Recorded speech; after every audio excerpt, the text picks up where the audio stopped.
And my parents got a Super 8 movie camera, and I would have been, I guess, about 7 or 8 years old.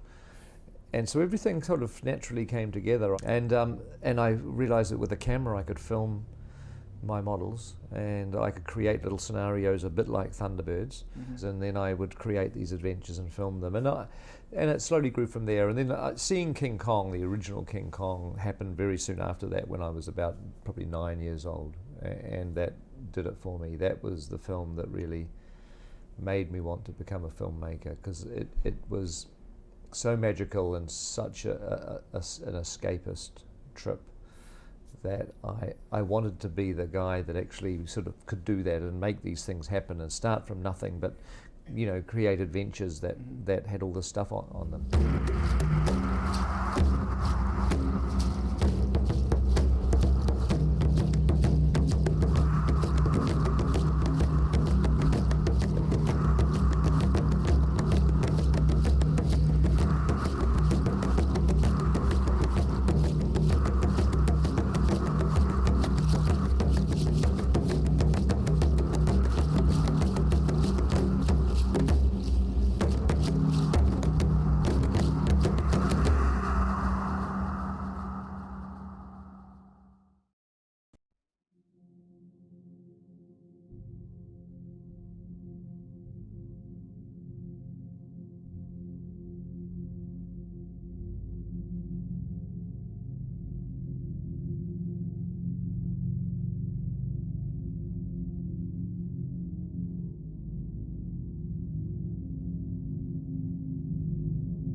Welcome, ladies and gentlemen, to a special episode, a king-size review of Peter Jackson's King Kong. I'm joined by my co-host, as always. What is he, some sort of Bolshevik? Daniel. Thanks, Stephen. And I am, of course, as always, joined by my beautiful co-host. He may not be a 10-ton gorilla, but he can make those ladies swoon. Stephen. I'm also just as hairy. Hey, you said that, not me. Okay. So we're doing, as part of the Kaijun season, we're doing a special video review of Peter Jackson's King Kong, being that it is a monstrous production with a lot of behind-the-scenes information and boy, is it interesting aspects related to it. Okay, Daniel, give us the rundown. Okay, so the rundown of this movie is that it's directed by Peter Jackson, written by Fran Walsh, Peter Jackson, and Philippa Boyens, basically the team that wrote Lord of the Rings. It's shot by Andrew Lesnie, who also did Lord of the Rings, music by James Newton Howard, who didn't do Lord of the Rings. Produced by Wingnut Studio, which is Peter Jackson's film studio, and distributed by Universal this time, not Warner Brothers. Released in 2005 with a budget of $207 million. Oh my god. Ka-ching. And it made like $562 million at the box office. So kind of double the investment, which is pretty okay. It might have been like the highest grossing movie of the year. I don't know. So who is this Peter Jackson guy, and why does he get to make these movies? What's up with him? So Peter Jackson, he's a director from New Zealand. He rose to prominence over the years, particularly for directing, in his early years, Sam Raimi style, low-budget horror movies, such as Bad Taste, Brain Dead, and most notable, The Frighteners. He's very sort of appreciated for his technical work. All of his movies have sort of this zany, fun, but still technically proficient style to them. You know, you watch a movie by Peter Jackson, you can't fault him on a technical level, almost. Yeah. He's been a big fan of King Kong over the years. He's been trying to make a version of it forever, ever since pretty much the 90s. He's been pitching it. At some point, he got in with New Line to do Lord of the Rings. He initially was hired to do the first one. That's why if you watch The Fellowship of the Ring, the first movie kind of feels relatively standalone compared to the other two. Relatively. That was a huge success. The Two Towers and The Return of the King followed, and they were also, surprise, a huge success. Pretty much the most successful movies ever made, whatever. The franchise of the century, blah, blah, blah. Won all the Oscars in the world. Peter Jackson is the most successful director at this time. In 2003, The Return of the King was one of the most highest grossing movies of all time. Still is. Sold all the DVDs. Oh, yeah. And when the Lord of the Rings fandom sort of exploded, right, we're pretty much part of the generation that kind of, I don't know, grew up loving the Lord of the Rings movies. And I mean, I saw Return of the King in theaters on the premiere. I didn't know shit was going on because it was my first Lord of the Rings film. Wait, you didn't see the previous two? I hadn't seen the previous two, and I got invited by like my aunt to go to the theater. But yeah, Peter Jackson could do whatever he wanted. Lord of the Rings was kind of one of the first explosion of sort of extended cuts and alternate cuts and that kind of thing. And it was sort of our first glimpse at what Peter Jackson can do with the license to make movies of infinite length. So he would release over the years Lord of the Rings in different formats, in different lengths, on different home video releases over the years. So nowadays, if you watch the longest versions available of the original trilogy of the Lord of the Rings, it tallies up to about 12 hours. Under 12 hours. So that's quite a bit. And that's not even counting the probably infinite amount of behind-the-scenes production footage, right? The version I own has about over 24 hours of behind-the-scenes stuff. Jesus fucking Christ. And this also created a lot of attention towards the New Zealand studio that produced the Lord of the Rings movies and helped they created a lot of the effects in it, which is Weta. Hey, kia ora. Welcome to Weta Digital. What are you waiting for? Come on in and I'll give you a tour. They worked with Peter Jackson on a lot of the projects over the years, and everybody was kind of clamoring, like you said, Daniel, at the end of Return of the King. Okay, what's next for this seemingly unstoppable train of success? And here we have King Kong 2005, basically because Peter Jackson was trying to make it forever, and now he has the license to do whatever the fuck he wants. He wanted to do this. Yep, he was originally going to make it in 96. Talks a lot about that in the commentary tracks of this movie, but went on to do Lord of the Rings instead. And after Lord of the Rings, he could do anything, so he said, I want to make King Kong. And Universal was like, yeah, we'll distribute that. Sure. Whatever you want, man. Yeah, so that's how this movie came into be. As far as I can tell, Peter Jackson has been obsessed with the original King Kong movie forever. He said that he watched it when he was 9 first time and he fell in love with it. He owns a bunch of the original props from the movie as well. He owns like some of the dinosaurs. And hides them in this movie. Yes, that's that also. He owns some of the dinosaurs. He invited one of the guys who owns the original skeleton for the puppet from the original movie. But he himself now actually owns one of the miniatures or the armatures for King Kong because there's 2 of them. And he very much insists that this isn't like a new movie. This is basically a remake of the original, and that's what he went into it with the intention of making. That this is more or less just a remake of the 1933 movie, except 3 times as long. The old Kong and the new Kong set, and he almost looks the right scale. He's very close. The tingle of history. Absolutely wonderful. King Kong's come to Burger King. So choose any one of these. Then take any 2 of these delicious drinks or sides. And capture the adventure with one of these 6 toys. So don't hang about. Roar down to Burger King.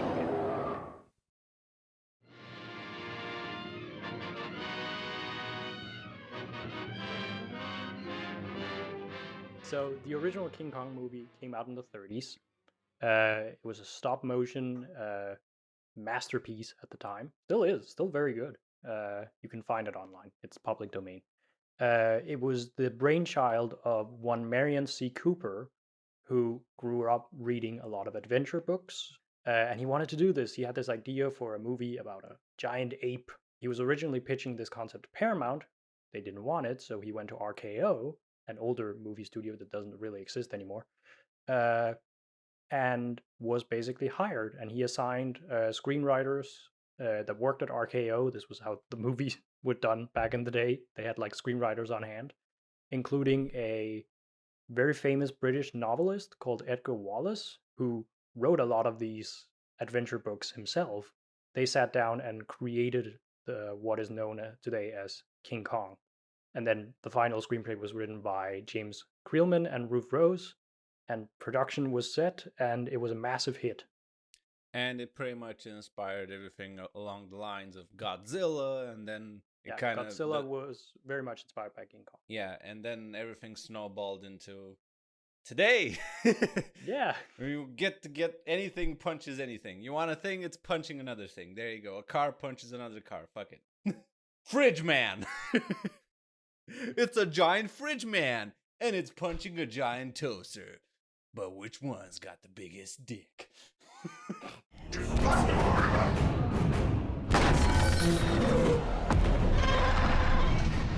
So yeah, King Kong is the story of a group of adventurers, the original King Kong, that is, going to an island known as Skull Island, finding a giant monkey, well, primate, ape. I don't know what he is in the original. He doesn't really look like an ape. And bringing him back to New York, where he gets loose, climbs the Empire State Building, and falls because he was chasing Beauty. And it was Beauty who killed the beast. It was Beauty killed the beast. It was Beauty killed the beast. And yeah, Peter Jackson's movie is basically that with some added elements. A lot of added elements.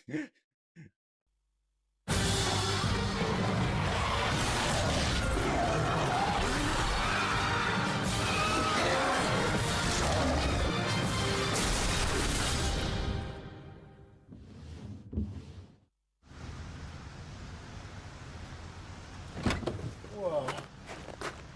Look great to me. Donut, anyone?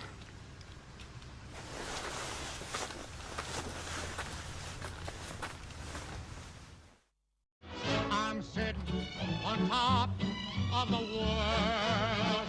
We start this movie in 1933 in New York, and we follow a young woman named Ann Darrow who works at a theater that gets closed because it's the Depression. And alongside with that, we also meet Carl Denham, who is a schemy director who wants to shoot the next big thing, and he is in possession of a map that can lead him to Skull Island, a island that has never been visited and holds stuff. He's not really sure what it holds. These two characters, Anne and Carl Denham, sort of cross paths when he needs to find a new actress for his movie, and he runs into Anne and gives her the part, and they set off towards Skull Island, where they find King Kong. Da, da, da. Anne gets, well, first she gets sacrificed to him, and then she gets kidnapped by King Kong. They start forming a bond. The people on the ship sort of go after her, try to save her. They also capture King Kong in the end and bring him back to New York. He gets free. He gets shot on the Empire State Building and dies. It was Beauty. Mommy got an ass like a donkey with a monkey. It looked like King Kong. The movie, in terms of production, obviously handled by Peter Jackson and most of the people at Weta, keeping half of New Zealand employed as usual. It was kind of unique at the time, especially for 2005. They did a website called kongisking.com, which is still available if you want to check it out in all its glorious 2005-ness. It is a treasure. It is a treasure.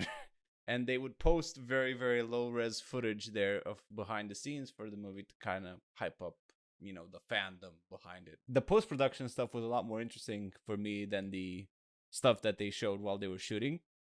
Mostly because you get to see aspects of the Weta studio that you normally don't see that much in behind the scenes. Like, oh, this is the rotoscoping department who want to kill themselves 24/7 because Peter Jackson doesn't know how to shoot a scene. Team to say, don't worry about the blue screen, don't worry, we haven't got time, we'll shoot it and they'll fix it with the roto later. Well, these are the team that do the fixing. This is the mocap department, which works separately. This is the miniature department, and so on and so forth. Yeah. So essentially, they did their initial bulk of shooting, where they shot on mostly on sets. The stuff in New York was mostly done by Weta Digital in terms of the landscape and stuff to make it look like the 1930s, right?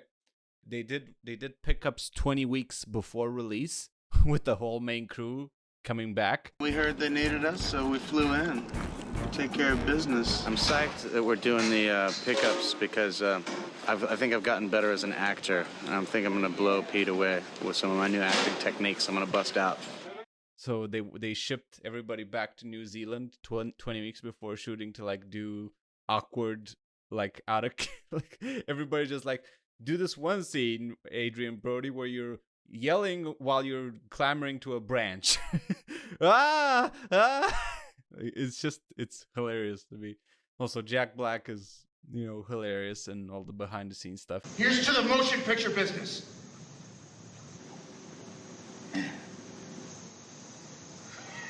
Let's do one more. Apparently, one of the scenes that was shot during the pickups was the frozen lake scene, which we'll get to when we talk about it. Which apparently replaced another scene, and they had to ask the studio for additional money in order to shoot it. Yeah, they had to ask the studio basically for permission to do it because it's an extra thing they needed to do that wasn't originally in the script, and 18 weeks before release, they did ADR, which is basically filling in dialogue.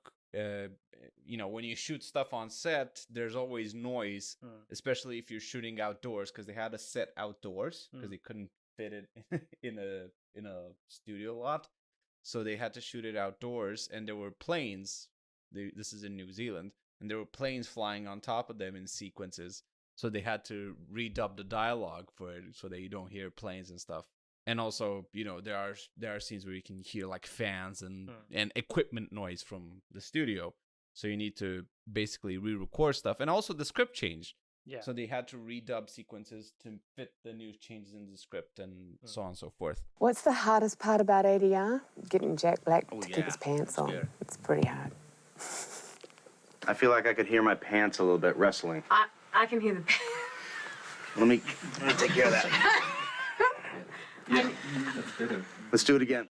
And then you had Peter Jackson in the same room. I swear to God, he's in the same room in all of these vlogs. in almost the same outfit. It looks like it stinks like death in there. I know. It probably does. And there's like sheet coverings over the windows. Like you can't see any natural light. And they're just editing away at scenes, for the movie. And Jesus Christ. I know that's what's sort of happening. What do you reckon, Pete? In the jungle he lives, that is where he belongs. So who do we got in this fucking movie, Daniel? Well, we got a lot of people, actually. We got Big Monkeys, we got Ann Darrow, we got Carl Denham, we got Adrian Brody, whatever his character is called.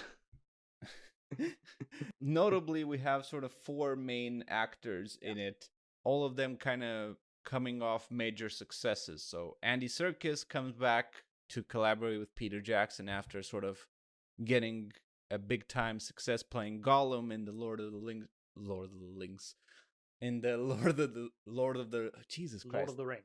After playing Gollum in Lord of the Flies, after playing Gollum in Lord of the Rings, obviously that yielded tremendous success, and sort of a lot of people were fascinated by this type of performance, this new type of motion capture technology that was now being implemented into filmmaking. And he's back now in this movie playing both King Kong and a character called Lumpy, which is one of the crew members on the ship. He's the chef. He's the chef. And also barber. He does a bit of all. He's a jack of all trades. For the character of King Kong, because there's a scale issue, right? On Lord of the Rings, Gollum is pretty much up to scale with Andy Serkis, right? In real life, and also proportion-wise, he's the same. So his head is a bit bigger, but yeah. They had Andy Serkis on set to perform sequences, particularly with Naomi Watts, because she interacts more one-to-one with Kong. Right. So they had Andy Serkis interact with her in the sequences, and then they would replace him with a digital, larger version of Kong. The mocap at this stage, this is 2004 when they were making this. it's still fairly rudimentary, Right. compared to what we have now. Like, for example, Kong Skull Island, you would have a full performance capture where you have every aspect of the physical and facial performance captured in real time and then rendered onto a CG puppet. Yeah. And Andy Serkis has been a huge part of the development process over the years. Yep. As in, he collaborated on a bunch of movies where he got to expand on the motion capture technology, like the Planet of the Apes trilogy. Yep. He's also been a big sort of proponent of the technology and has been sort of supervising a lot of productions about it. I think he even owns a production studio that does motion capture. In terms of the design of Kong himself as a character, right? Because you have Andy Serkis as Lumpy, and yes, his performance factors into Kong, but you still have to have the design of the character influence, his characterization. Yeah. It was based on a couple of things. It was based on a gorilla from Spain called Snowflake. He looked like an old man. He was much more wrinkled than what a normal gorilla is. It went through a lot of redesigning. Basically, up until release, it was not finished, the design of Kong. Right. That's why if you see the original trailer for it, it has a completely different design than what it ultimately was. The main problem was they wanted it to both have a gorilla pose, when it stays on all fours, and it has sort of that traditional gorilla in the wild pose, right? But they also wanted it to have scenes where it stands on two legs and it's able to perform sort of more humane things. So they had to what aspects of realistic gorillas do we want to emphasize and what aspects do we want to tone down and maybe make more human? Right. Like they talk about how, we need to see the eyes at all times because that's a central part of Andy Serkis's contribution is the eye movement. Feels very human. So they basically had to reduce the accentuated brow that gorillas have and kind of scale it back so you can see the eyes more. Which I thought was very interesting. Andy Serkis, for the research that he did for this part, he watched a lot of documentaries about gorillas, obviously. But an idea that he had, he was like, I want to go to Rwanda to study gorillas in the wild, because he went to London to the zoo and watched gorillas in captivity. But he was like, I should probably study gorillas in the wild. Right. The only place to find mountain gorillas, which is what Kong is based on, is in Rwanda. And he went to Peter Jackson's like, hey, can I get insured? And to go to Rwanda? Get deductibles from the studio to go to Rwanda. And Peter Jackson's like, no, this is very dangerous. You might get killed by gorillas. I'm not going to insure this. I mean, I get it. And then Andy Serkis just went by himself. And there's footage in the behind the scenes of him, that he filmed himself. I kind of thought, I still want to go to Rwanda. But I just kept it quiet.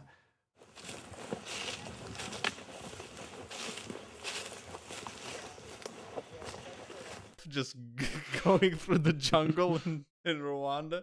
And then he showed up in New Zealand and he's like, so guess what? I went to Rwanda by myself. It was apparently very helpful because then he talked to the people who are doing the animation and the design and stuff. And he had a bunch of notes about the gorilla behavior. So that was quite good.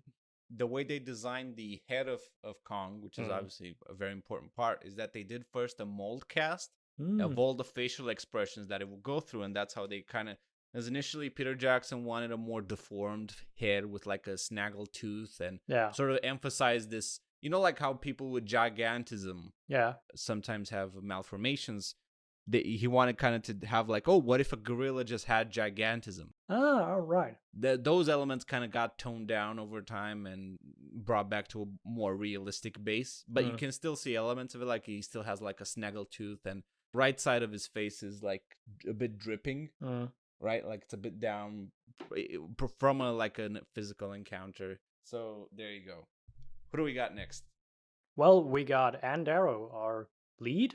Question mark. Is Kong the lead or she the lead? She's the co-lead. Yeah, okay. She's a struggling actress working in New York, played by Naomi Watts, who was hot off the presses of Mulholland Drive.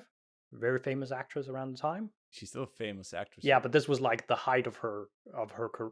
She was She was hot at this point. God damn it, Steven. She was very popular around this time. She does a lot of the stunts in the movie herself, actually. I did say that, yes. That's impressive. But she also did a lot of like rehearsals for dance numbers, because she does like 2 dance numbers in the movie. Well, technically 3 if you count the one she does with Kong. But the problem was they ended up cutting a lot of it, so she ended up doing like these 2 to 4 minute dance performances, and then they cut it down to like 10 seconds. Poor Naomi. Over the sea, oh my, in a lot of the scenes where she's with Kong and where Andy Serkis wasn't really involved, she's acting basically by herself with a very small crew. So yeah, she had to do like a lot to get it right. And Peter Jackson, being a director who doesn't famously shoot a lot of extra takes, it wasn't hard on her, but it was hard for her to get it right in, the few takes that Peter Jackson wanted. One of the scenes that shows this is actually the first scene they shot, which is when they arrive on the docks and you see the ship for the first time. That was the first night of shooting, and they actually had to do that like 30 times, the first shot of Anne on it, because they just couldn't get it right. And Peter Jackson talks a lot about in the commentary tracks how he was really embarrassed about it because it was the first night, and he's not like a David Fincher who shoots like the same scene like 100 times. So he was very embarrassed about, not getting it right. But then after that opening bit, the rest of the night apparently worked pretty well, and after that it was fine.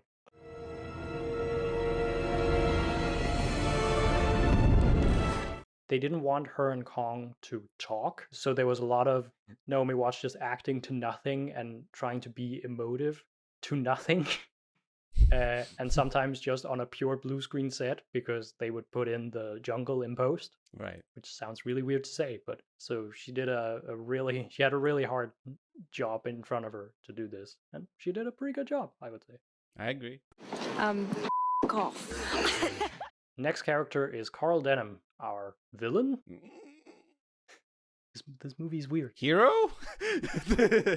I wouldn't call him the hero. Played by Jack Black, who also was a very popular actor around this time, of course still is. He's apparently based on Orson Welles, which I hadn't noticed until I rewatched the movie for this. But yeah, I kind of get it. This was also a really interesting movie for Jack Black, because of course he's very famous for his comedic work, and here he's playing a more dramatic character who just slowly gets more and more evil as the movie progresses. Hot off School of Rock. He's going to teach them a lesson. There will be no gold stars or demerits. That will rock their world. It's called Rock Band. Is this a school project? It will go on your permanent record. Hello, Harvard, yo. Jack Black was one of those actors who did like 10 movies a year. Yeah, he was very ubiquitous. Yeah, right? Especially in this period. I don't really know if Jack Black had a hard time with the movie compared to like Naomi Watts, because of course he has to act alongside of a lot of other actors, but I know that he had a problem with his wig, because he had to wear a wig, because they couldn't style his hair to look like that 1930s style.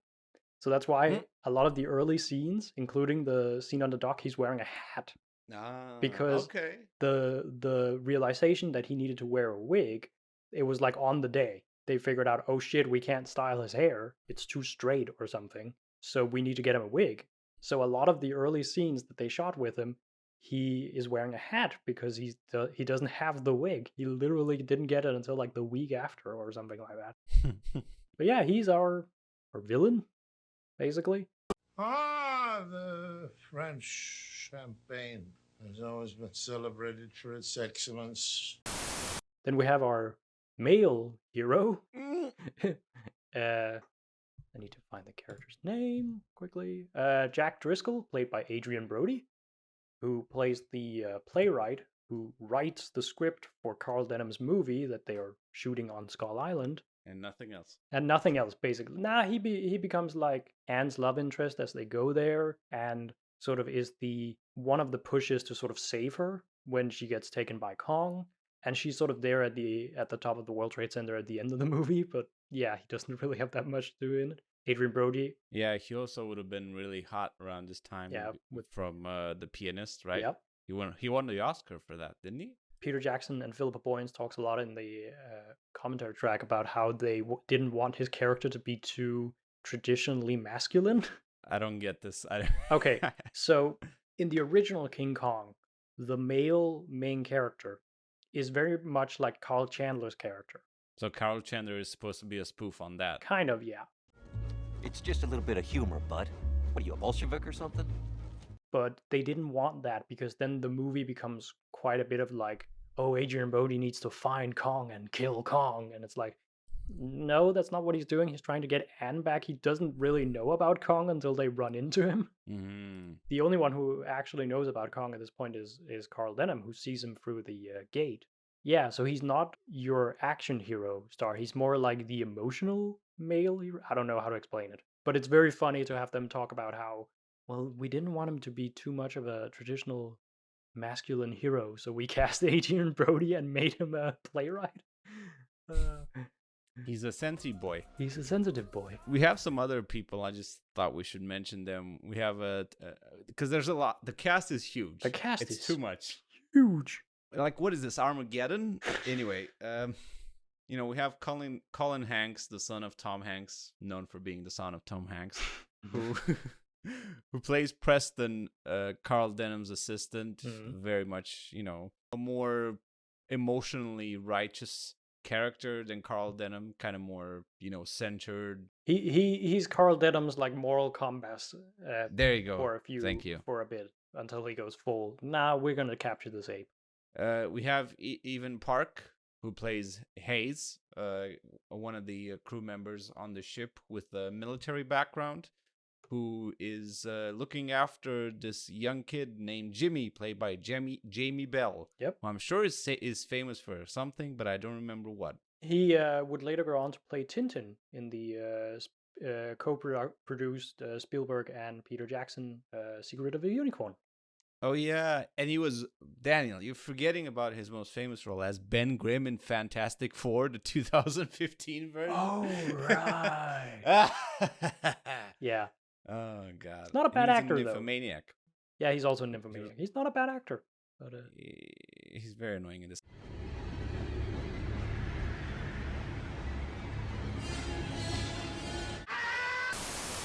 We also have Lobo Chan playing Choi, one of the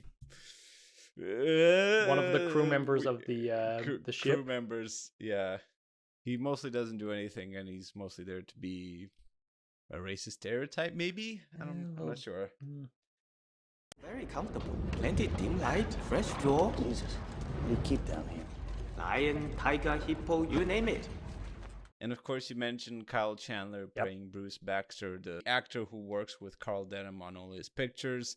He's very much like your typical macho asshole, very much, into the anti-commie sentiment at the time. What are you, a Bolshevik or something? I think Jimmy takes a Sharpie and draws a mustache over all his posters that he has in his room. And he comes in and he's like, "The fuck?" And then he puts like a little hair comb over his face and he's like, I might look good with a mustache. They get on a ship, the Venture, and it sails all the way to Skull Island because that's where Carl Denham wants to shoot his next motion picture. Yep. You're feeling uneasy, Anne. The feeling's growing. It's washing over you. Scream, Anne! Scream for your life!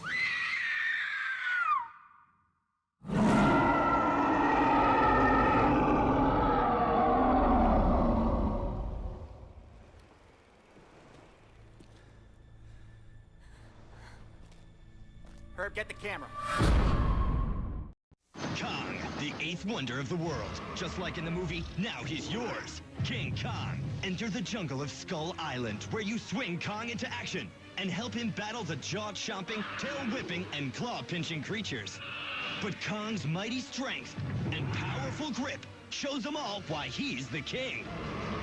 King Kong, and his world is now playing in your world. King Kong, gripping action figures, Skull Island playset, and additional figures, each sold separately. What you know about being a big monkey? When you climb skyscrapers, you can call that mental freeze. When Godzilla Before we get into the nitty gritty, what were your thoughts overall on this Odyssey. This Odyssey. It's kind of funny because I've been kind of half jokingly said to you that I think this movie is Peter Jackson's Titanic. Because if Right. you listen to the behind the scenes stuff of Titanic, you will notice that James Cameron loves the Titanic. Like to the point where he could probably name you the fucking menu on every like floor if he wanted to. And it's the same with Peter Jackson. He loves this movie, these original movies so much that he couldn't bear to not be the one remaking it. Because as we talked about with our last movie, it was originally gonna go to Stephen Sommer. Again, he doesn't talk about this as a remake. Or as a new movie. He talks about it as a remake of the original, which Right. it kind of is, but also kind of isn't, because there are a lot of changes and there is a lot of like expansion of the story, and there are character developments that doesn't happen in the original. But overall, it is the same movie. It is just way too long. You can't make it story-wise the same as the 1931 because that one was pretty bare bones in terms of story. And then in order to make it the same but different, so to speak, you need to expand it, and then it just becomes this overbloated mess where you have new ideas, but they don't really mesh well with the old ideas, and then you kind of get this weird thing where there's elements where I'm like, this is really awesome. Holy shit, I really want to like this movie. Like, it's really annoying because the stuff in New York I find insufferable. It's so annoying. I can't stand it. Like, it's every male character in these first 20 minutes sound like Mike Stoklaska's performance in Space Cop. Yes. Say hi to the kids back home. You're on television, Space Cop. You want to be in my rap video? You ain't getting go on the cigarette bar. Like, what? Like, I just don't. Stop it. Yeah. I did like Naomi Watts' character in the New York setting. I like that she was more of the class that would have been affected by the Depression era. Imagine if Jack Black was the protagonist. Oh boy. Carl Denham. Yeah. Let's say they would have beefed his character a bit so he wasn't as unlikable as he ends up being, right? Like, he was more in a protagonist role. But still, he would have been like an upperclassman by default because he's a movie director and works, he's done several motion pictures. And I like that Anne's character is so down. Like, she's basically starving. She is starving, and you can see in the way they dress her that she's basically wearing, like, it's supposed to be winter or at least fall around this sequence, and she's wearing like one coat, like one like summer coat almost, and then underneath she has like very thin summer clothes, so she can't really afford clothes either.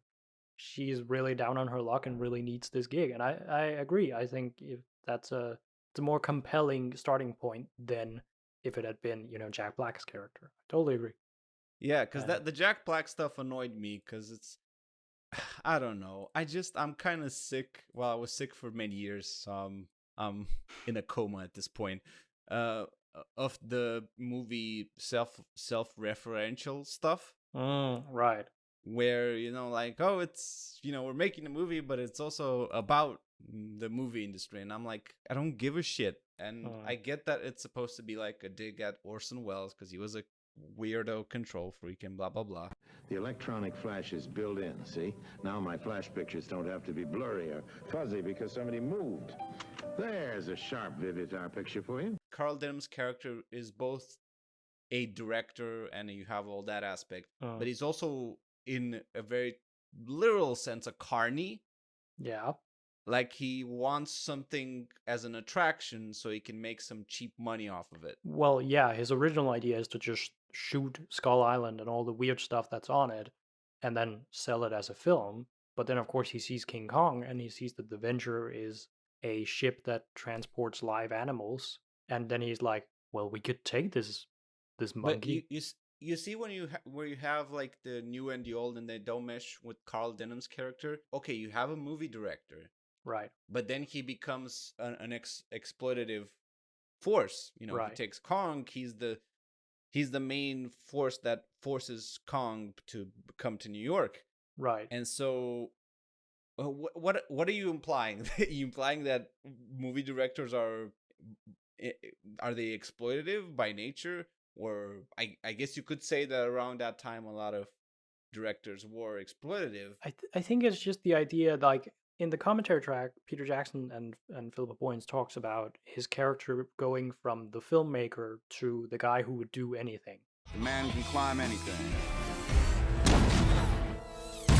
In the end, he loses the camera, and then it's like, well, what is he gonna do then? Now he doesn't have anything. He doesn't even have the footage to bring back. So he's like, okay, let's bring back this fucking monkey. I didn't like his character that much, to be honest, and I think Jack Black is a bit miscast.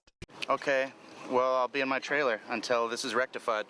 You look at Jack Black, and the only thing you can see is Jack Black. Yeah, I think it's very much a problem that that Jack Black is as known as he is, and as known for a specific kind of movie that he is. So it's really hard to take him seriously as, you know, this villain, basically. And it feels like a weird in-betweener in this, where Jack Black is both trying to play an exaggerated movie director, Orson Welles type, but he's also still just Jack Black. Yeah. And I don't think he's bad in this movie. You know what could have worked if you would have made him a P.T. Barnum type? He is kind of a P.T. Barnum type. Yeah, but just remove the film aspect entirely, because it's irrelevant anyway. Right, so you just make him, you know, okay, we need to find new animals. Well, they actually talk about in the commentary track that the venture was a profession in this era where zoos were being more and more popular. So there was a high demand for live animals, especially exotic animals. So yeah, that could have worked. And you would have found some other reason why Ann Darrow would have been there, right? You know, whatever. Right. That's the big one. When they started going on the ship, that's when I kind of started getting into it. Yeah, I think the 40 minutes. Yeah. I started liking it, especially once it started getting a bit more serious. You know, like the music started, you know, swelling a bit more creepy, you know, like you have a lot more strings in it and stuff like that. The score is really good. Yeah, James Newton Howard is a good composer, so, you know. I thought that even Park was very I thought he was good at Hayes, as Hayes. I don't know, his relationship with Jimmy, because Jimmy's supposed to be this young kid who has his whole future ahead of him, and Hayes is like this grizzled veteran. There's a deleted scene where they establish that he fought in World War I. You were in the Army? The Harlem Hellfighters. 369th Infantry. Mr. Hayes led the charge across the Rhine. The 369th was the first U.S. division into France. They saw continuous battle for 191 days, longer than anyone. Zip it, Jimmy. And I just thought that their relationship was a bit as in, yo, Jimmy, you better get to school and learn something. And it's just like, why do you give a shit about Jimmy? Why does anybody? Because like, what's the nature of your relationship? It's like, I just give a shit about this kid. It's like, why? I think that's also a problem with the movie being very bloated. You could literally cut these two people out of the movie. I like that they're there because they give extra like depth to the crew and stuff, but you could technically cut out all of their like character moments where it's just the two of them out of the movie, which they did for the theatrical cut. They cut out the scene where they find Hayes' body. Really? Okay. Yeah, that's not in the theatrical cut. And, you know, you have Hayes, you have Lumpy, played by Andy Serkis, you have Jimmy, you have Choi, and I liked them overall. Like, they were like a merry band of, you know, misfits. And I liked once they get to the island, the stuff on the island, well, because they first interact with the natives, and I didn't like that, so... Should we talk about the natives? Yeah, I mean, we got there, so... Yeah, I was very hesitant about going into the commentary track, because I kind of feared that Peter Jackson wouldn't talk about the natives, and I was right. Well, what did he do during their scenes? He mostly talks about the set that they're working on. Well, he talks a bit about them, but mostly in like details, mostly about the details, about the technical details, like how did we shoot this? This was a really hard day to shoot because X, Y, and Z, things like that. It's mostly Philippa Boyens who talks about writing, and she doesn't really talk much during the sequence because Peter Jackson is mostly talking about, oh, we have this big miniature of the wall, and we use that to sort of infer a lot of storytelling. We didn't want to do a lot of like clear expositioning, so we use the environment and some of the like behavior to sort of infer a lot of backstory. They had the same guy who worked on Lord of the Rings's fictional languages make a fictional language for the natives. So they do have a language, it's just not a language that we know. And he sort of talks about what they're, when the old woman comes out and she starts yelling at Anne, he sort of talks about what she's saying and things like that, and sort of the whole situation of why they're suddenly sacrificing Anne. He doesn't really talk about like, why did we make them look so other? Why are they covered in mud? Yeah, like he doesn't really go that far into it. He does, however, and I feel like we could talk about it here, go into the natives as portrayed in the stage show when Kong gets back to New York, because he specifically mentions that they modeled the costumes that the stage performers are wearing of the natives of the original film, and talks about how you couldn't do the natives like that, like they did in the 30s film today, even though I actually think he did it worse than they did in the 30s film. Oh, that's incredible, because from what I can tell, like, he dehumanized the natives way more than in the original, somehow. Yeah. Like, the original was made in the 30s, Yeah. probably by a bunch of racists. Oh boy. And you gave the native population of Skull Island even less screen time. And less humanity. Like in the Yeah, original, yeah. they sit and talk with them. What they're saying is incredibly racist, but still. But because they decided to go, okay, this is their own civilization. They don't speak English. They have their own language. They just other them so much that you're just sitting there going, wait a minute, why? This cannot have not occurred to them that this is problematic. Right. Because it's already it's a problematic premise to begin with, the whole Kong idea. Yeah, like the whole Kong story is based on a lot of colonialist and therefore also racist, stories. It is on the Lost World genre, which is just a big batch of colonialism, Yeah, the whole exoticizing aspect of other cultures and Right. carnism, right? Yeah. Leads into that. But okay, you could have made a spin on it where you could have put the natives in the right, because they are in the right by our eyes today. Watching it today, where it's like, well, these people were just minding their own goddamn business. Yeah, and then they show up and force their hand in terms of, Peter Jackson describes that the culture of the natives are like, okay, they sacrifice to Kong every so often, 2 times a year, whatever, in order so that he doesn't attack them. And because Anne screams and he hears it, they have to scramble to get a sacrifice ready for him out of schedule. So that's why they get Anne. Understood. Okay, that makes sense. Yeah, but because they don't explain that to us, you're like, wait, why are they doing this?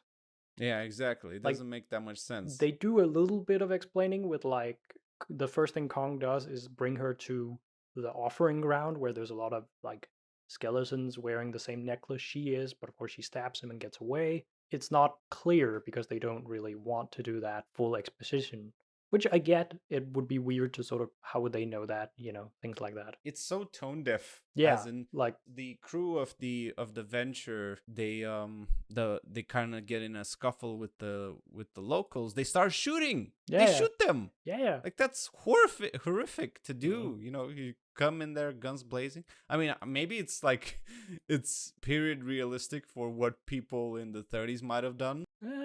It's not pleasant to watch. No, and as a viewer. Yeah, and specifically, like, looking at it now when we're more aware of those things. I think people back in 2005 also took umbrage with the natives, the way they were handled. They made this movie which just doesn't give them names, doesn't give them any kind of identity, any kind of personality.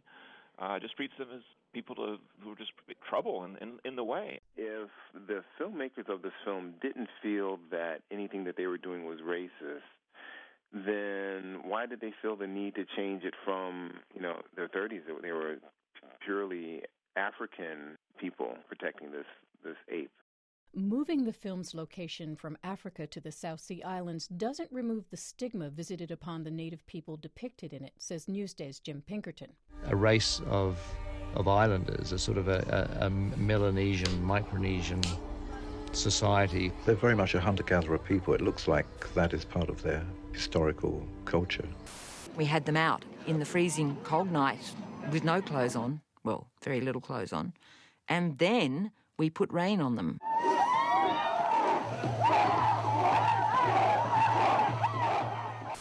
We need to save this one white girl, even though countless native people died in the process, and also people from the venture, but we need to save this one white girl. And it's like, right. At this point, you're kind of like, why?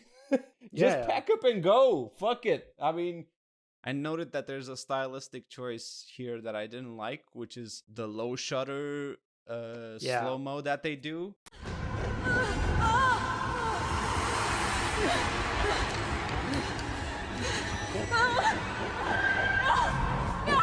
I'm also not a big fan of that. Somebody was playing too much in the most likely Avid editing software at this time. This is also why I kind of compare it to Titanic. It's a filmmaker who has a really good handle of effects and miniatures and sets and things like that. Like big movies, you know, the minutia of what it takes to make a really big movie, but also uses it to do like really low tech, quote unquote, stuff, like the shutter speed thing, but also when they shoot underwater sequences, which this extended cut has an underwater sequence, they shoot it dry for wet. They don't drop a Adrian Brody, I think it is, into a tank and shoot him underwater. No, they shoot him on wires with fans and then slow down the footage and then add the water effects. And you're just sitting there going, why, Peter?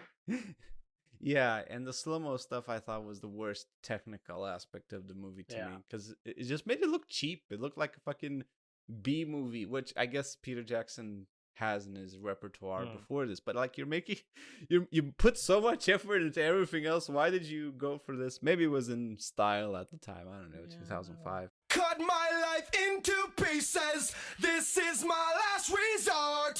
Suffocation. 2000, brah. Well, they should have attached a Smash Mouth song at the end. That would have made it an instant hit. Somebody once told me the world is gonna roll me. What did you think of, like, do you think the effects on Kong, do you think they hold up? Yeah, I think for the most part they hold up. There are some moments when he has to interact with live action stuff that doesn't look as great as it could. But yeah, I think he holds up pretty well. I'm actually surprised of how good this movie looked. He comes across as a thinking creature, which I think that was the main idea. Like the other creatures in the movie because there's other creatures that are CG on Skull Island. They're mostly utilitarian, so to speak. Yeah, they're like, oh, here's a big lizard, or here's a here's a V-Rex. They're not meant to emote, whereas King Kong is supposed to form an attachment with the audience, and he does. I think he does really well.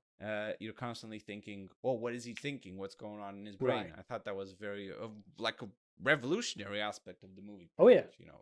But was this and that Final Fantasy movie? The Spirits Within. Yeah, that's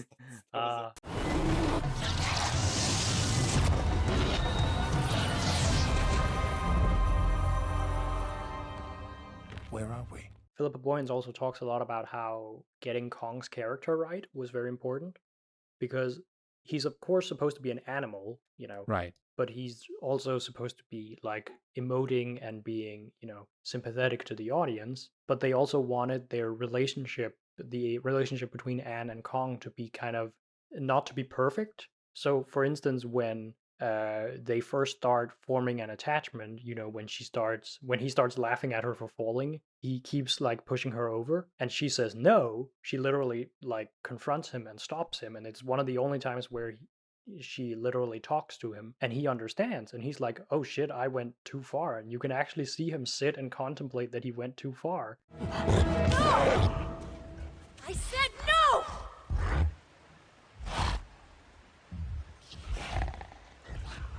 Their scenes, Anne's and Kong's scenes together, are probably the best part of the movie. Yeah, because they do sell on that emotional connection, and I like that it's not. There's like some weird stuff in the 30s one where it's like it's kind of bordering on sexual. Where the 70s one as well.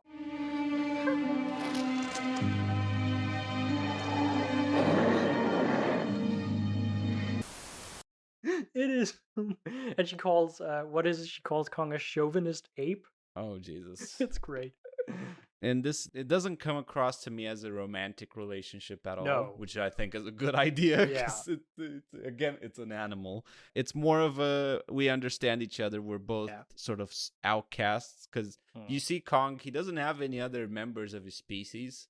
You know, you see another, at some point later in the movie, you see a skeleton of another giant ape-like creature. So Right. presumably he's the last of his species. And That's also what they say in the commentary track, that he is considered the last one. so he doesn't have anything else of his kind to interact with.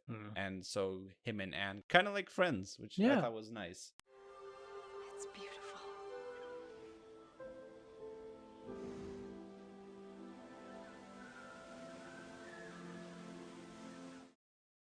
It's lights, camera, action with Kellogg's Battle Rollers. Direct scenes with your own King Kong Battle Rollers. Free Insight special packs of Kellogg's cereals so you can challenge your mates. How long can you keep yours rolled up for? Get a blockbuster for breakfast with Kellogg's and King Kong.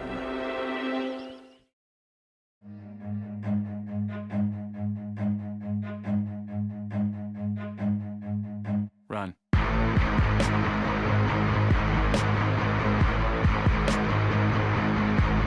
Carl Denham is filming these brontosauruses, he spooks them, and there's like a bunch of raptor-like creatures that are chasing this herd of brontosauruses. They run into a corridor and they start stampeding over the crew of the Venture. I remember this sequence looking way worse than it actually did. I don't know why. But it is also like it is like like you can see some of the green screen on it, and you can. It's not. I would say this. It's not at all the fault of the animators or the people working in the effects, because it's all the fault of Peter Jackson, really. Because it's planned out as so improbable. Yeah, it's very cartoony. Your main cast is not stomped on by this endless herd of brontosauruses and raptors as well, and they manage to evade every step. Yeah. At all times, and I'm just like, this is unrealistic. It's unrealistic. With the Brontos, one of the big influences was actually the mama kill from Return of the King. We had these two mama kills that just collapsed into each other into this great big heap. And what looked good with two must look even better with, a dozen. And it was just a disaster. The raptors are based on the design from Peter Jackson's 96 movie. There's a lot of the big dinosaur stuff that is from the 96 movie. The version of the movie he would have made in 96, including the V-Rex attack, which we will get to. And one of the guys from the Venture crew jumps over it and kicks it in the face. But I thought that was pretty cool. But you can almost hear the Mario sound effect.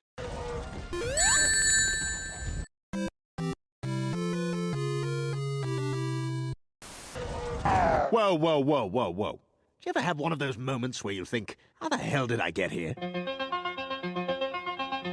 Jeez, what happened to me? I was ruling the...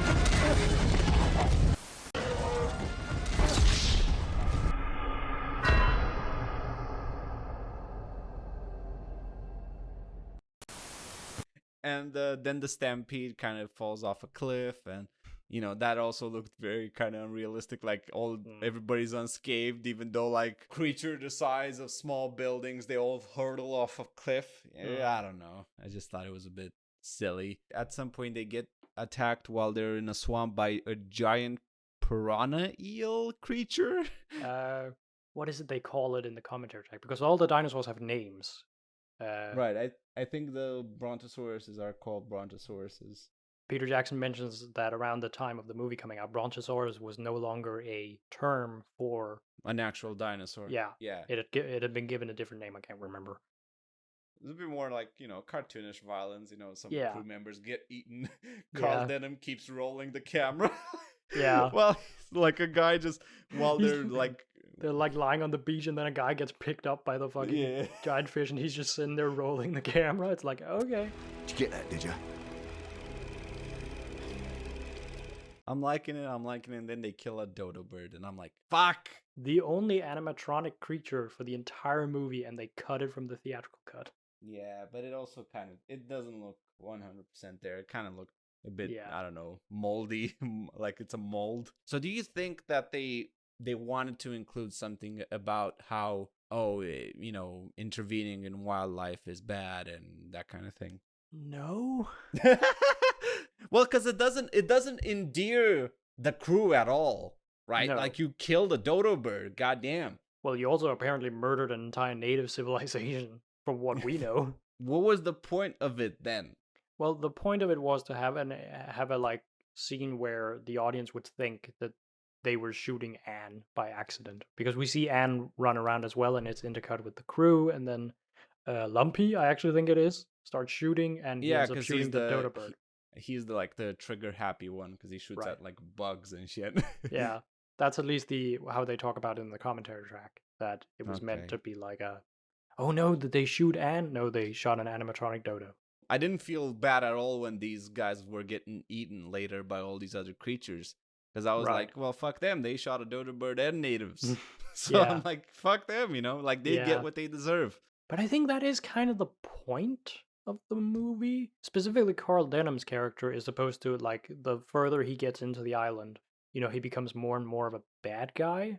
That sort of also happens to all the others in the background. Like, even though there is the portrayal of his assistant sort of being the moral compass and giving him the death stare whenever he tries to do anything schemy, they're all, responsible for this. They're all kind of, when they're all standing at the premiere for King Kong, like, this was all their fault, Yeah. No, that's the Peter Jackson. Like, this is all my fault. Oh, I sobbed when I saw the first film. I was 9 years old. Well, I can relate back to when I was a 9-year-old seeing it. I mean, when I saw the original when I was 9, I cried. That was a scene that stuck in my head ever since I saw Kong when I was 9 years old. Then we see Anne, because she kind of peters away from Kong. She runs by herself now. And she meets like a giant croc. And I wrote down in my notes, oh my god, it's Killer Croc. They call him Killer Croc. He looked like a monster, so they treated him like a monster. And he became a monster. She runs into a lot of different creatures on the island. It looks like almost like a giant Komodo dragon. Yeah, I think they talk about it in the commentary track, including what they named it, which I can't remember. I did I like the designs of all the creatures. I like They look amazing. Like, holy hell, the CGI looks good. Look very good. Those fucking slaves in Weta. Yeah. I noted down that croc-like creature looked a lot like a character from Rango. I'm gonna put a side by side, but I'll prove it. Right. I'll prove it. I think I know which one you're talking about. You got corn in your ears, mate? You don't pay the mortgage? You don't own the land! And then we get to the V-Rex scene. Yeah, because the V-Rex eats the croc. Do you want to hear something funny about the V-Rex scene? Sure. Peter Jackson doesn't know why it's named V-Rex. It was apparently a marketing thing. Because he calls it in all of the production stuff behind the scenes. Everybody calls it a T-Rex. Yeah, but it's bigger than a T-Rex and it looks different. I wanted to do a throwback T-Rex to the sort of creature that we used to see in the old movies, like the original King Kong. A tyrannosaur with scales on his back and with crocodilian skin and things that the experts tell us, dinosaurs didn't actually have, but I still think they look a lot better. They look a lot cooler on film. But it's designed like a T-Rex. Right, it's designed to mimic a T-Rex, but apparently for marketing, I think for some toy line or something, it was named the V-Rex, and Peter Jackson still doesn't know why. What does the V stand for? I think it's something like, you know how the T in T-Rex is Tyrannosaurus? Yeah. So it might be something like Velociraptor or whatever, some kind of like made up denominator. Because there's multiple of them, and apparently they're a family. Yeah, there is apparently a way you can distinguish the 3 V-Rexes to be the father, the mother, and the son. Peter Jackson and Philip Owens talks a lot about how they are kind of the reason why Kong's family is extinct, and how he has a bunch of scars on his body is also because of them. I will say, though, the shot where... So Anne gets... before the entire fight starts, she gets sort of hunted and she falls down. And then you see the V-Rex head, like, right next to her. With the little bug. Yeah, with the bugs in its teeth and things like that. God, that shot looks good. It looks very good. And it's all CG, and it's like, holy fuck! This movie's It 16 looks- years old, and it looks better than anything Disney's ever put out in the last 10 years. There, I said it. They would focus their CG on specific things. Yeah. Nowadays, all of it would have been CG except Naomi Watts. Yeah. Whereas in this movie, they used a lot of miniatures. Right. A lot of the backgrounds were actually miniatures or filmed elements. Well, some of the backgrounds were also CG. Not to an extent of today. Nowadays, the whole of Skull Island would have been just CG. Yeah, yeah. Or they would have shot, like they did in Kong Skull Island, the newer King Kong movie, where they went to Vietnam to shoot, and then they shot that for Skull Island, and then CGI elements in the back to make it look different. But I'm just saying, if you overstretch the effects production house to do too much stuff, then one element of it will look worse by comparison. Right. And so if you have a lot of focus on like, oh, we have a dedicated team, we get the V-Rexes right. And then that team focuses only on the V-Rexes. Yeah, like they knew that the big thing to get right was the creatures. And yeah, because a big selling point of this was the fight between Kong and the V-Rexes. Well, first of all, they reference some of the moves in the original movie, because there's also a T-Rex fight in that movie. In this movie, but I swear to God, the Kong Skull Island fight in the end also references beat by beat some stuff in this fight.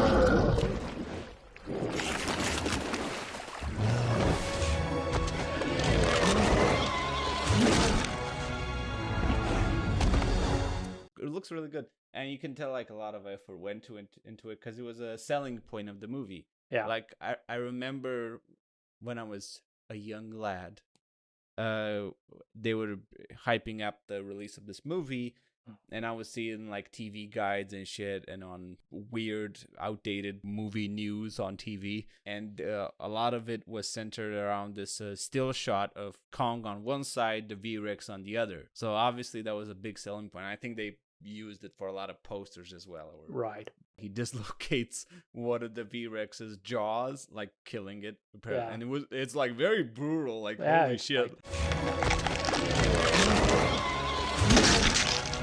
One thing that did bother me during the sequence and other sequences throughout the movie was that Anne should have definitely been dead by this point because the way Kong kind of holds her in his hand while he's fighting 4 or 5 or whatever, how many T-Rexes. There is also a lot of moments where she's like almost napped. Like she's swinging towards one of them when they're hanging in the vines, and it like naps out after her. I do, however, like the moment when they're on the ground after the big vine stuff that she goes towards him. Like you have King Kong and the V-Rex sort of staring down each other, and she takes a step back and goes towards Kong. So it's like they're picking each other, like they stand with each other. I like that. Right. And then after this sequence, doesn't she ride on his back, which I thought I thought that was cool.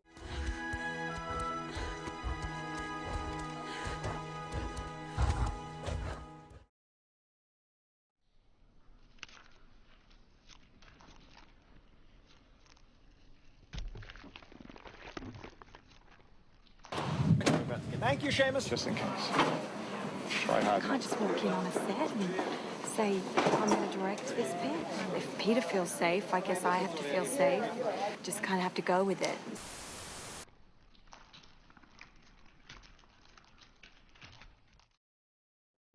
Oh my God, we get to this.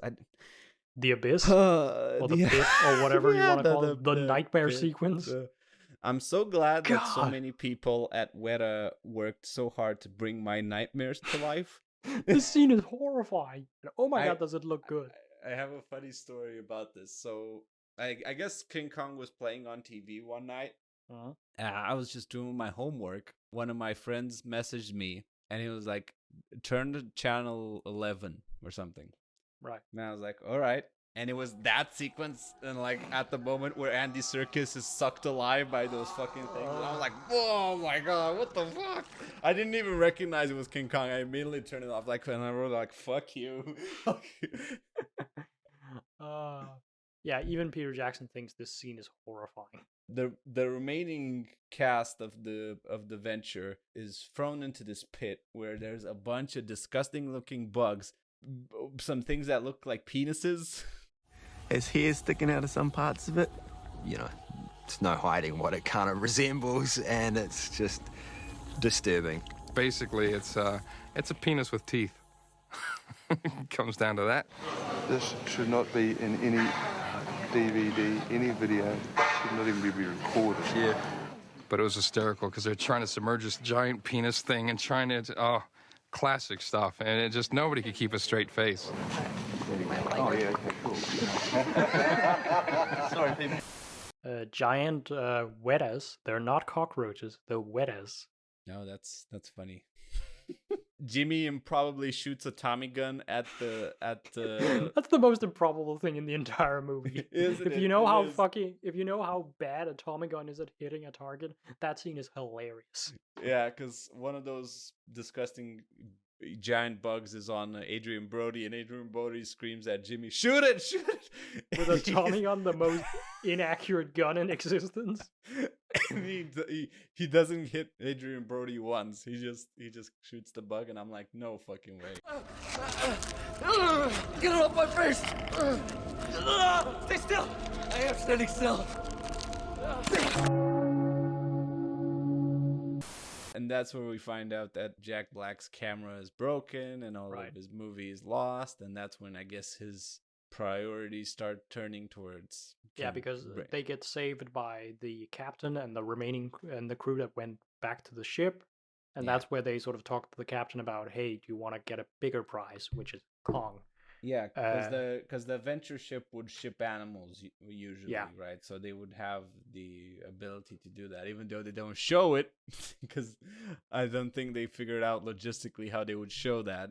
But anyway, well, they don't do that in the original either. It's one of the biggest cuts in movie history, where they like cut from the island to Kong being at the theater. Come on, I got him. He'll be out for hours. Send to the ship. Why, in a few months it'll be up in lights on Broadway.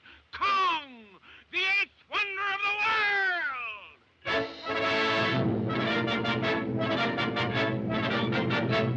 world! Adrian Brody goes to find Anne. He finds her. They trek back home. Kong follows. The rest of the crew use basically Anne as bait to trap Kong using ropes and chloroform. They transport tigers and lions and gorillas, I assume, to zoos, so they would use chloroform to keep them down. In the original, it's gas bombs. Oh, Jesus. Which you can actually see when they show the chloroform for the first time. When you see inside that crate that's full of chloroform bottles, you can actually see a couple of Peter Jackson's original gas bombs from the original movie in that shot, because of course Peter Jackson needs to fucking put his entire collection in this movie. They use chloroform to sedate Kong. Jack Black has his come to Jesus moment where he throws a giant bottle of chloroform directly in Kong's face. Which was apparently one of the hardest scenes for the animators to do, because it's like liquid that turns into a gas that has to work on his face as well. Man, they shoved that fucking chloroform right up his nose. Like, yeah. But like, I swear to God, Jack Black in that one sequence looked like a video game character.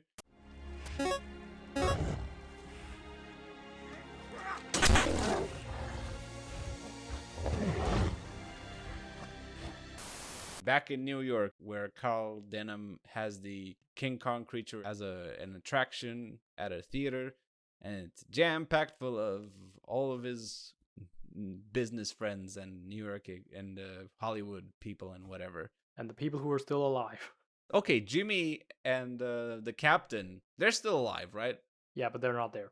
They're not there. What the fuck happened to them? I don't know. They didn't want to go, I guess. They had jobs to do. I don't know. Yeah, but characters, what characters? What happened to the characters? They're done. They're done. You're done. There's a nice cameo by James Newton Howard as the conductor of the orchestra. Really? Yeah, he's the conductor of the orchestra. This whole sequence with the stage show, I actually find really funny. Kong gets shown for the first time when the curtains drop. You see a violinist just go like, "Oh shit!" Oh yeah, I didn't know. I love that shot. What the fuck? Yeah, it's so funny. Apparently, Jack Black's favorite line is also in this scene, which is the chromed steel line, because he thought it was so funny. It's perfectly safe. These chains are made of chrome steel. We get to see what Adrian Brody's doing. Apparently, he's writing a really homophobic play. Yep. She's not gonna buy this for a second. Shut up and hand me the grapefruit. Sorry. I couldn't help but overhear. They push this motif of the Beauty and the Beast and being the beauty, and they have her basically on stage recreating her on a rack being. Well, that is not Anne. That is another character. I was getting into that. Played by Naomi Watts Stand-in. Yeah, because I thought the reveal was pretty much up until she lifted her face all the way up. I was like, why is Naomi Watts doing this? Because it doesn't track for a character. Because they also cut it relatively clever with her prepping for a show. And I was like, oh, they really fucked this up because it wouldn't make sense for a character. And then it's like, oh, it's a stand-in. And I was like, yeah, that's pretty good. That was pretty good. Yeah.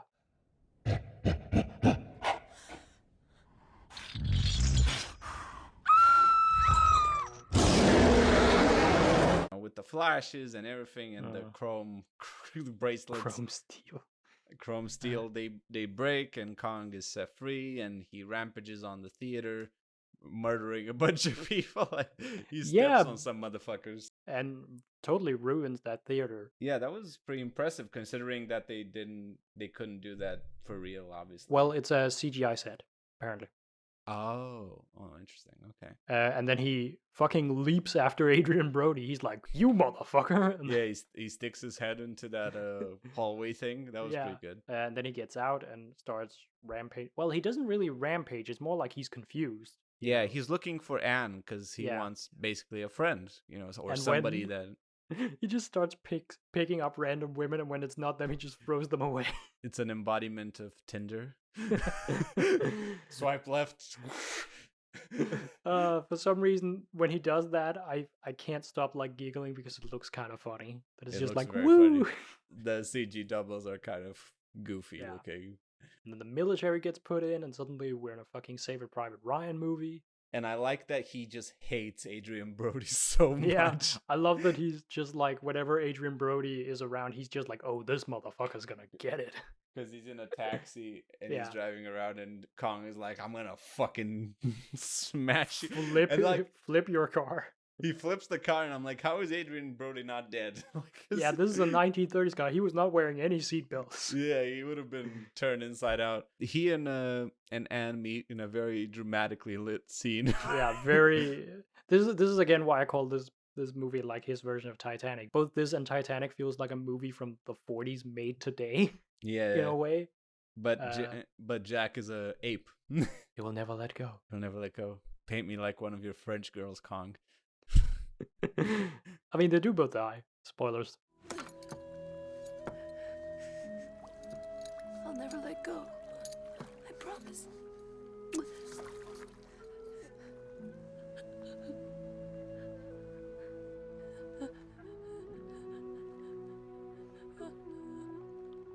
I know that this is supposed to be, dramatic and whatever, but why are they all alone all of a sudden? We saw the military. There's no humans in New York. Yeah, there are a couple of scenes where there's nobody around them. Yeah, when they're in the park and things like that. Is it supposed to be Christmas? Is everybody at home?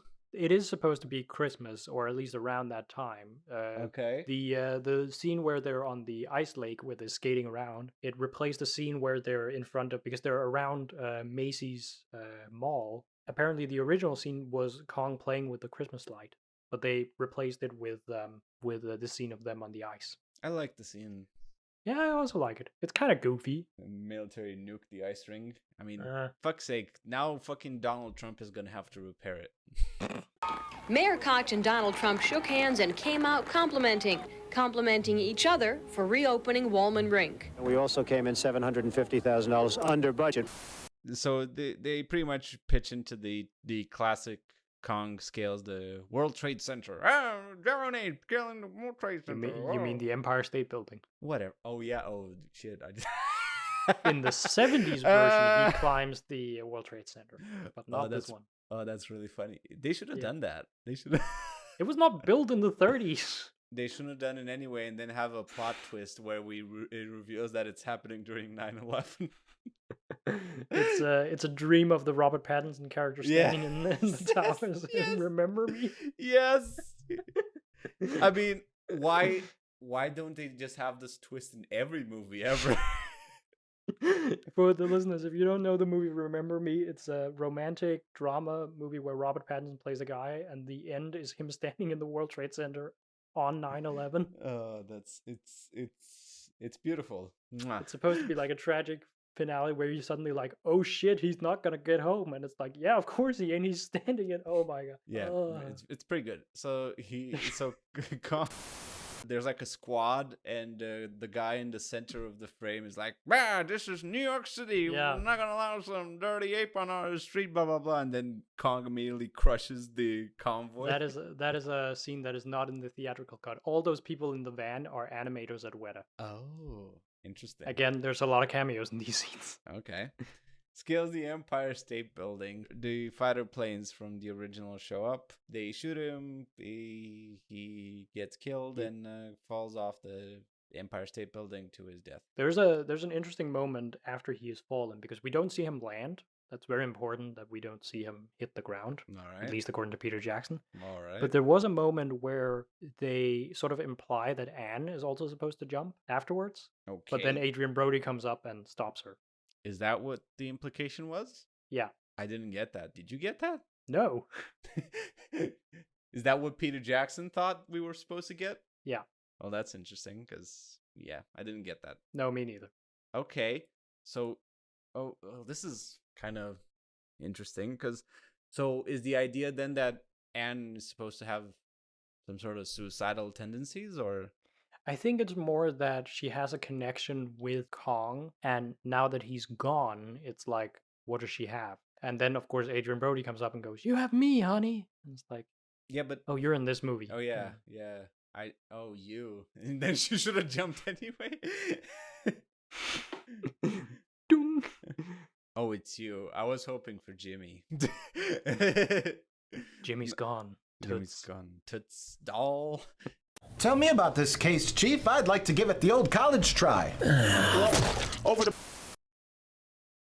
And after you've seen, they have Kong, and this, I'm not kidding, this is the real King Kong action figure, and this is you right here. I love it. This is your action figure. Look, we actually got a close-up photograph here of you and the action figure. It's really incredible.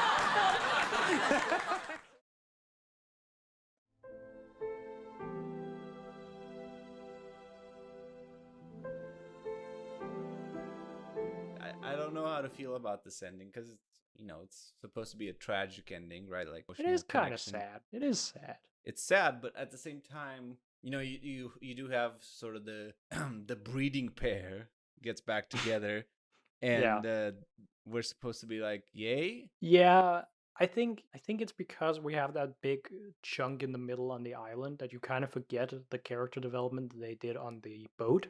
But they didn't do that much, to be honest. I think they did an okay job. There are some pretty good scenes with them where you can totally see that they're kind of falling in love with each other without them sort of explicitly saying it. But then we have that big chunk on the island that sort of is like, okay, now she's with Kong. Adrian Brody's character isn't really a factor here. They're focusing more on Carl Denham. But they also kind of villainize Adrian Brody because he is holding back, and when they chloroform King Kong. Stop! Get out of here! Nothing we can do! Get out of his sight! And that's why they're not together anymore when they cut back to them in New York. They're doing their own separate things. What exactly is the catalyst for them then getting back together? Kong's death. Yeah, it feels very forced in a way. Yeah, and then Jack Black delivered his stupid line. I guess it's Which beauty who killed the beast. which is from the original. And originally, back when they were doing it in '96, they wanted Fay Wray, who played Anne in the original King Kong movie, to come back and do that line as a cameo. But she passed away during pre-production on this version. So they couldn't Right, do that. because I think Naomi Watts did meet her when she was cast. Yeah. She couldn't have been more delightful. And she gave me her blessing at the end of the night.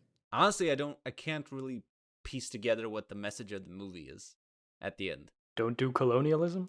That's kind of inferred, but... Is it?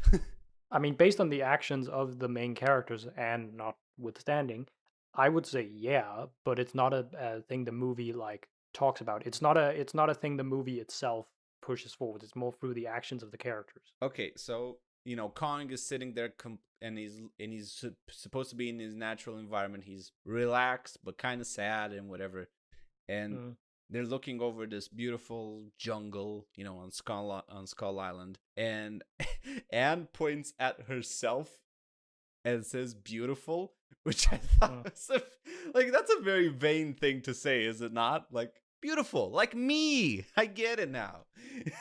No, I think it's because he does the same motion, and then she mimics it and tries to basically translate him. Because then when they scale the Empire State Building.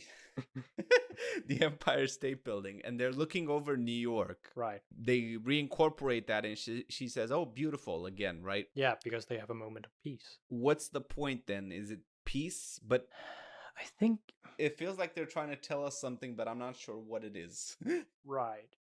And I'm also not quite certain, because it's really hard to... What is me reading into it, which 100% is the colonialist angle, because the movie doesn't really deal with it, versus what is the movie's actual intention, and they don't really get into it in the commentary track. It's more like, here is a story about this woman who finds this extraordinary connection with Kong. Then that gets taken away from her by all these other people, all these men. They're both sort of outcasts, and then I guess they feel like a sense of peace when they're together. Again, this is sort of like Peter Jackson's obsession with the original. Right. I would have just changed the ending. Just don't have him be killed. But then what would you do instead? Just, why doesn't Anne stick up for him and be like, hey, we should... Because she kind of doesn't have a voice or a say in it when they initially captured him, and you're like, wait, what the fuck? Why doesn't she have a voice in it, right? Right. We should have then built towards, or pivoted towards, a point where maybe she confronts Carl Denham and be like, you Orson Welles looking motherfucker, you caused this, you better make it right, or something. Not right. that, but something where she confronts these structures that have imprisoned this creature against its will. I agree to that, but then again, there is also Peter Jackson's love for the original, and it's like, you can't not have King Kong be shot on the Empire State Building. Like, it's all done to a very high standard, but it's all to facilitate Peter Jackson's obsession with a movie from 1933. And to me, this boggles my mind to no end. That's also kind of like why I put this next to Titanic, because the same could be said about that and that big ass boat. I feel like the end result of what James Cameron did is better than what Peter Jackson did. It's incomparably better. Like, because I feel like while James Cameron was obsessed with, or maybe still is, with the Titanic with the Titanic mythos, he weaved it into a story that we can all relate to. But I think it's also due to the fact that the Titanic is a setting, not a story. The boat sinks, but you can set whatever story you want, and you can set a fucking heist movie in there. Why haven't people done that yet? Especially nowadays, we see a lot of reevaluation of, okay, how much power do we want to give to individual people, right? Regardless of how talented or good they are at their jobs. What is it for? To remake a movie from 1933, it feels a bit all superfluous in the end. Right. But I also feel like I can't hate it, because there is because there is so much heart poured into it on every side. It's just that it doesn't jive as well. And also there's this idea of once you're a big budget director, you can only make big budget movies. It's like, yeah, it has to be bigger and bigger and bigger. And it's like there's a version of this movie that could have been a bit smaller scale. Right. And also just in terms of Peter Jackson's career, again, it's not up to us what he does with his career. He can do whatever he wants. Although do that Tintin sequel. We see this with a bunch of directors, like Christopher Nolan is an example that comes to mind, where his movies have been getting increasingly bigger and bigger to the point where they just implode on themselves. I do kind of think like Peter Jackson has sort of gone against that, because nowadays he's doing a lot of documentaries. He did the World War I documentary, he's doing a Beatles documentary next. So he's working more into producing, and of course he's working behind the scenes at Weta and his own production company. And I think whatever he makes next will be made to a pretty high standard, because that's just how he works. Yeah. Same with James Cameron, except James Cameron is committed to making, Blue Cat People for the next decade. Theater, movie start, and I start to see things I recognize. Look at Kong Skull Island. It's a very, very different movie. Yeah, from the original. that's more a traditional blockbuster kind of thing. We have the concept of King Kong. He's a giant ape. That's all we keep. Everything else we can change. Whereas this, it's just so strange that this is the route they took. But it's an interesting artifact to revisit. Yeah, right? And again, it's not bad. I can't hate it. It's just there's just elements of it that doesn't meld too well because it's too faithful to the original. What would you give it as a rating? I can't give it less than a 6, just because of the sheer effort that went into it. But there are a lot of elements that really pushes it down for me, including the sort of the racist elements to it, the way the natives are handled, a lot of the sort of structural issues with it, and the fact that it's too fucking long. Theatrical cut, 3 hours. Extended cut, 320. How much more is there? I would give it pretty much the same rating here, 6 out of 10. Don't stream it in one day like I did. No. Or like I did. Holy hell. You're about to see history being, I guess, remade, you might say that. This Kong is going to be reanimated after 70-something years. Kong lives again.